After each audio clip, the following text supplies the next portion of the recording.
했을까 그런 싶어서 거절하지 못하고 이렇게 법회에 참여했습니다. 그런데 교도님들 상황을 제가 잘 알지 못하는 상황에서 더군다나 이렇게 영상으로 말씀을 드리게 돼서 좀 걱정이 있습니다. 지루하지 않고 재미있게라도 해야 되는데 제가 워낙 좀 재미가 없거든요. 하여튼 그래도 최선을 다해 보겠습니다. 이 부부싸움이 격해지고 이혼하자고 언성을 높이더니 급기야 갈라서기로 했습니다. 이를 지켜보던 8살 아들이 하는 말이 이혼은 하더라도 자전거는 사주고 하지 그럽니다. 이 아이에게 있어서 가장 시급한 것이 뭐였을까요? 자전거였습니다. 교도님들에게 가장 시급한 것은 뭘까요? 오늘 이 법회를 제 말씀을 시작하면서 교도님들께 드리는 화두입니다. 화두라고 하는 것은 내가 내게 묻는 물음이죠. 한번 물어보시기 바랍니다. 내게 있어서 가장 시급한 것이 무엇인지 이것을 알아야 나중에 우리가 생을 마감할 때 후회하지 않습니다. 나는 요즘 무엇 때문에 그리 바쁜지 바쁜 그것이 진정 내게 있어서 절박하리만큼 시급한 것인지 아니면 그저 적당히 해도 그만인 일에 어쩌면 온통 바치고 지금 살고 있는지 진정 급한 것을 놓치고 살다가 보면 언젠가는 내가 무엇을 위해서 그리 바쁘게 살았나 하는 그런 후회가 있을 수도 있습니다. 내게 있어서 정말 시급한 것이 무엇인지 한번 찾아보시기 바랍니다. 10살짜리 남자아이가 있었습니다. 아이 혼자 이렇게 이제 그 저녁을 먹게 되었는데 저녁을 먹은 뒤에 아이는 오늘은 엄마가 늦게 오는 날이지 설거지나 해놓을까 이렇게 이제 생각하고 아이는 낮은 의자를 갖다 놓고 그 위에 올라섰습니다. 고무장갑을 끼고 그릇을 닦고 수저를 닦았습니다. 그리고 컵을 잡아서 설거지를 하려고 컵을 잡는 순간 유리컵이 싱크대 아래로 떨어져서 박살이 나버렸습니다. 때마침 엄마가 들어왔어요. 지친 몸을 끌고 들어왔는데 난장판이 된 집을 보니 엄마가 화가 났겠죠. 그래서 너 싱크대 위에 놓아둔 초콜릿 먹으라고 그랬지? 너 내 방에 가서 숙제나 해. 이렇게 이제 화를 냈어요. 아이는 말없이 방으로 갔습니다. 엄마는 이제 회사에서 마치지 못한 잡무 그리고 다음날 아침거리를 준비해 놓고는 아이 방에 들어갔습니다. 아이는 이제 잠이 들어 있었어요. 책상 위에 아이의 일기장이 눈에 띄었습니다. 슬쩍 일기장을 펼쳐보았어요. 거기에 이렇게 쓰여 있었습니다. 엄마는 매일 지쳐 보인다. 지쳐 보이는 엄마를 기쁘게 해드리려고 설거지를 했다. 그런데 고무장갑이 미끄러워서 유리컵을 떨어뜨렸다. 컵을 깨뜨려서 속상했다. 이런 일기가 있었어요. 엄마는 잠든 아이의 얼굴을 가만히 내려다보았고 아이의 손을 잡고 그 작은 손을 쥐어보는 그런 엄마의 눈에는 눈물이 가득 고였습니다. 우리는 종종 깊은 생각 없이 독을 던지기도 합니다. 그 말이 옳은지 그른지 남에게 얼마나 상처가 될지 돌아보지 않고 내 마음이라고 하는 것은 내 생각과 감정을 담는 그릇입니다. 그래서 그 마음에 나쁜 생각들이 담겨져 있지 않는지 자주 들여다봐야 합니다. 들여다보는 단순한 행위만으로 그릇은 저절로 말끔히 비워져 버립니다. 내 마음이 나쁜 생각들로 가득하다면 그것은 내가 자주 들여다보지 않았다는 증거입니다. 비워버리지 않는 나쁜 생각들은 마치 찰거머리처럼 달라붙습니다. 우리가 하찮은 쓰레기통도 자주 비워버리지 않으면 그러면 썩은 쓰레기가 달라붙지 않던가요? 그러니 달라붙은 독이 되기 전에 미리미리 비워버려야 합니다. 때로는 나를 완전히 비우는 그래서 그런 시간을 가져야 합니다. 그저 사물을 그리고 주변을 보면서 가만히 있는 연습을 해보시기 바랍니다. 그 어떠한 판단도 하지 말고 스스로의 감정과 생각이 일어난다면 그저 가만히 바라보기만 하면 됩니다.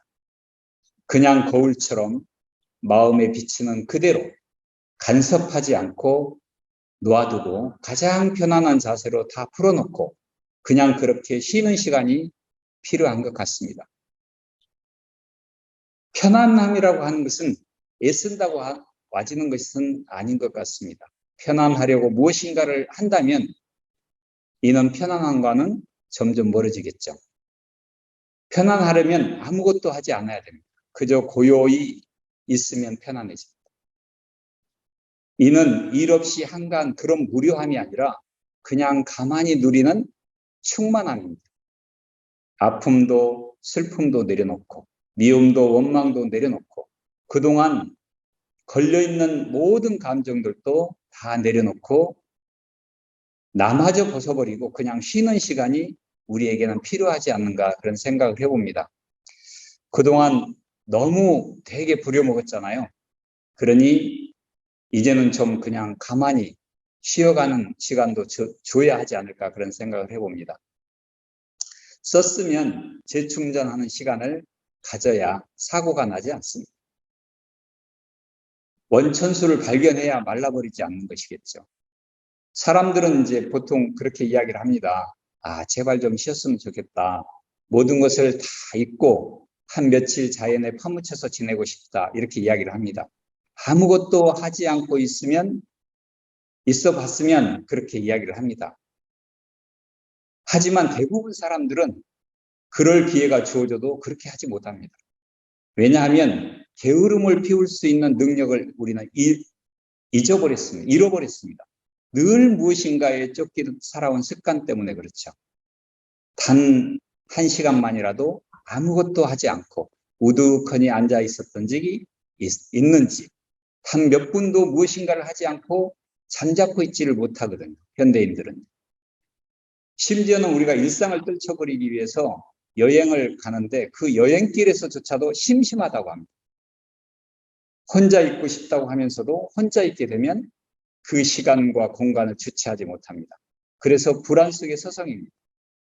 왜냐하면 어느새 우리는 자신과 대면할 수 있는 여유를 잃어버렸습니다. 쉰다고 하는 것은 뭐냐면 그치는 겁니다. 그리고 멈추는 겁니다. 무엇을 그치고 무엇을 멈춘다는 말이냐면 다툼을 멈추라는 뜻입니다. 이런 글귀가 있죠. 군불경가, 그대는 보았는가, 절악무의 한도인. 배움의 길이 끊어진 한가한 도인을 그대는 보았는가. 증도가의 첫머리죠. 마음의 다툼이 끊어져 버린, 그래서 언제나 한가한 사람, 그러한 사람을 그대는 보았는가라고 영가 그 현각 스님은 우리에게 그렇게 묻고 있습니다. 한가한 도인은 누구냐면 한가한 도인을 밖에서 찾으려고 하면 그리고 한가한 도인은 밖에 있지 않습니다. 한가함이 없어서 한가한 나를 볼 줄 알아야 한다는 말입니다. 치열하게 살아가는 나의 삶 속에서 어떻게 하면 한가할 수 있을까? 분별성과 주착심이 없으면 한가해진다고 했는데 왜냐하면 다툼이 그 가운데는 없기 때문에 그렇습니다. 이 다툼이 없는 상태를 정신이다 이렇게 이야기를 하죠. 이 정신의 상태를 우리는 깨어있다 이렇게 이야기를 합니다. 이 정신은 어느 때 나타나냐면 쉴 때 나타납니다. 날마다 일도 안 하고 그렇게 놀라는 말이 아닙니다. 몸이 쉰다고 나타나는 것이 아닙니다. 정신은 마음이 고요해지면 나타납니다. 그런데 고요하기만 하면 그건 잠자는 것이겠죠. 고요하면서도 뚜렷이 깨어 있어야 합니다. 고요하고 뚜렷한 상태가 정신입니다. 그리고 이 상태를 지키는 것이 정신 수양입니다. 그런데 이게 잘 안 되죠. 자꾸만 우리 생각은 일어나고 흩어지고 경계에 따라서 끌려다닙니다. 그래서 대치제공을 쓰는 겁니다. 그 자꾸만 도망가는 내 마음을 늘 어디에 갖다 놓냐면 단전에 갖다 놓는 거죠. 도망가면 또 갖다 놓고 도망가면 또 갖다 놓고. 그게 좌선이고 또 도망가는 내 마음을 염불일성에 늘 갖다 놓는 겁니다. 그것이 염불이지 않습니까? 그런데 이러한 정신수양을 왜 해야 하느냐 하면은 우리가 자유롭기 위해서 그렇죠. 육신을 가진 이상 누구나 욕망이 있는데 이 욕망에 집착되어서 자신을 속박하고 결국은 가진 고통 속에서 헤어나지 못하게 된다라고 하셨죠. 그리고 이러한 생활을 노예 생활이다 이렇게 이야기를 하셨습니다. 그런 의미에서 정신수양은 노예 해방운동이다 이렇게 말씀드릴 수 있을 것 같습니다. 노예에서 벗어나 자유롭게 하기 위해서 그러기 위해서는 내게 힘이 있어야 되는데 대종사님은 그 힘을 자주력이다 이렇게 이야기를 하셨습니다. 한 그 신혼부부가 소리를 지르며 싸움을 하고 있었어요. 화가 난 남편이 아내에 보고 이렇게 이야기를 했습니다. 지난번에 결혼식 때 주례 선생님께서 남편은 하늘이고 아내는 땅이라고 했잖아. 잊어버렸어? 이렇게 이야기를 합니다. 그러자 아내는 지지 않고 소리를 질렀어요. 요즘은 땅값이 하늘 위로 치솟는 것도 몰라? 이렇게 이야기를 했습니다. 살면서 우리가 희로애락에 끌려가지 않으려면, 희로애락에 끌려서 허우적거리지 않으려면 정신수양 공부를 잘해야 합니다. 또 다른 부부가 어느 날 크게 다퉜어요. 남편이 참다 못해서 소리를 쳤습니다.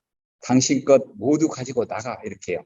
그 말을 들은 아내는 아무 말이 없이 큰 가방을 쫙 열고 말했습니다. 다 필요 없어요.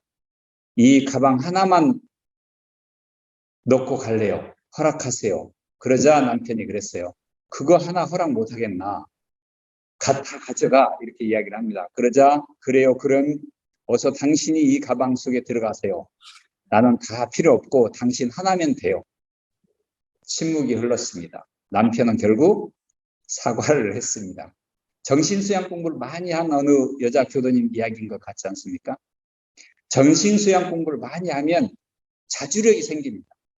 스스로 주인되는 힘을 가진 사람은 그래서 경계에 끌려다니지 않습니다. 한 제자가 화가 나서 죽겠다고 몸살하는 것을 보시고 말씀을 하셨죠. 스승님께서 속에 무엇이 걸려서 그런다. 얼마나 답답하겠느냐. 허공같이 텅 비워버려라. 허공을 동무 삼아야 한다. 그러면 내 마음이 편안해질 것이다. 허공을 동무 삼는 공부가 정신수양 공부입니다. 한 할머니께서 돈을 찾으려고 은행에 갔대요. 그런데 할머니가 지급 요청서를 쓴 걸 보고 창구에 있던 은행 직원들이 다 뒤로 넘어갔습니다. 그 지급 요청서에는 이렇게 쓰여 있었어요. 싹 다. 이렇게. 그게 할머니처럼 우리가 싹 다 비워버려야 허공이 되거든요. 통장이 다 비었는데 그 통장이 마음 쓸 일이 무엇이 있겠습니까? 싹 비워야 허공이 되면, 싹 비워서 허공이 되면 행복해집니다. 우리가 채우기만 하려면요, 행복하지 않습니다. 그래서 부처님께서는 말씀하셨죠. 욕망과 집착이 모든 불행의 뿌리라고. 그래서 대종사님께서는 말씀하셨습니다. 노예로 사는 것이 고통의 바다라. 교도님들은 자유로우신가요? 이 자유는 정치, 경제, 사회적인 자유를 말하는 것이 아닙니다. 자유는 정신적인 것이죠. 정신적으로 자유롭지 못하면 결코 자유로운 것이 아닙니다. 그래서 진정한 자유를 열반이라고 부르는 겁니다. 이 열반의 세계는 정신수양을 통해서 싹 다 비워버리지 않으면 갈 수 없는 세계입니다. 비워라, 놓아라. 말은 참 쉬운데 그게 어찌 쉬운 일인가요? 언젠가 제가 향타원 종사님을 모시고 달라이라마를 뵌 적이 있어요. 근데 달라이라마에게 향타원님께서 그런 물음을 던지셨어요. 내가 60년 동안 수행을 해왔다. 그런데 아직도 수행이 잘 안 된다. 수행의 방법이 잘못된 건가? 이렇게 물었어요. 그러자 달라이라마가 그런 이야기를 하더라고요. 업입니다. 이렇게 이야기를 하더라고요. 이게 업이란 뭐예요? 결국 심신작용이지 않습니까? 이 심신작용을 하루 이틀 한 것은 아니죠. 수많은 생을 해왔습니다. 그것이 업이죠. 업은 반복하고 쌓아서 이루어지는 겁니다. 반복하면 쌓이면 그러면 시 지워지지 않죠.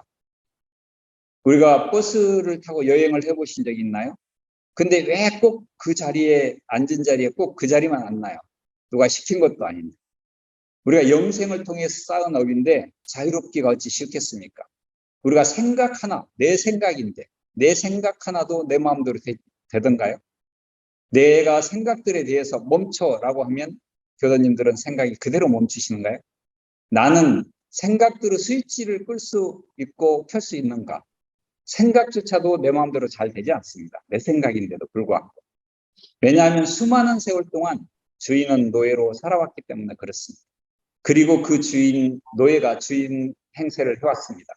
이제 그 노예는 그 권력과 선취권을 쉽게 포기하지 않습니다. 보통 사람들은 행복을 조건적으로 만들어가고 있습니다. 그러는 한 우리는 평생 동안 불행에서 벗어날 수 없을 겁니다. 행복은 조건에 관계없기 때문이죠. 행복하기 위해서 필요한 것은 사실은 아무것도 없다 그러셨어요. 다만 살아있다는 것이 필요하다. 그런데 이미 우리는 살아있지 않습니까? 행복해지기 위해서 내 마음이 고요하고 뚜렷한 경지라고 표현하신 정신이 필요하다 그러셨습니다. 그런데 이미 우리는 정신을 가지고 있지 않습니까? 그래서 부처님은 행복은 그대의 본성이라고 말했습니다. 우리는 원불교를 통해서 행복할 수 있는 길을 찾았습니다. 정신수양 공부 없이는 행복할 수 없음도 알았습니다. 그리고 그것을 체험하는 시간도 늘 갖고 있습니다. 그것만 해도 우리는 큰 복을 받은 것이다 이런 생각을 합니다. 이제 남에게서 빌려온 삶을 살지 말고 정신수양을 통해서 자유를 얻으시기 바랍니다. 그러면 그 자유는 행복을 가져다 줄 겁니다. 자유는 마음을 다스려야 한다는 것을 의미합니다. 그것은 쉬운 일이 아니죠. 마음은 매우 복잡하고 미묘하기 때문입니다. 마음은 억눌려지지 않습니다. 마음은 포착되지도 마음은 잡아지지도 않습니다. 그러니 우리가 자유로울 수 있는 것은 마음을 지배함에 의해서가 아니라 조용히 가라앉는 마음을 통해서입니다. 먼저 마음을 조용히 가라앉혀야만 합니다. 아무 판단 없이 선악을 따지지 않고 조용하게 지켜보는 것.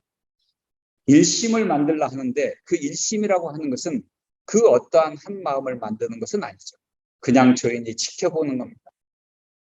어느 날엔가 마음이 완전히 고요해지면 나는 주권을 가진 자유인이 되는 겁니다. 제가 서두에 내게 있어 가장 시급한 것을 찾아보라고 했는데 꼭 찾아오셨으면 좋겠습니다. 찾으시면 그 시급함을 반드시 해결하시기 바랍니다. 그리하면 이 한 생이 정말 보람있고 가치 있는 생이 될 것입니다. 아울러서 이 생이 영생의 큰 밑거름이 돼서 생생의 진급의 길로 나아가게 될 것입니다. 텅 비우시고 수양 공부 많이 하시기 바랍니다. 그리하여 저 허공처럼 허롭고 자유롭게 사시기를 바랍니다. 이 시간 이렇게 영상으로라도 교도님들과 인연이 되어서 참 기쁩니다. 영생을 대종사님 법화에서 함께 이 공부 이 사업을 해가는 도반으로 함께 하기를 기원드립니다. 교도님들 늘 건강하시고 은혜 가득한 날들 되시기를 기원드립니다. 감사합니다. 네.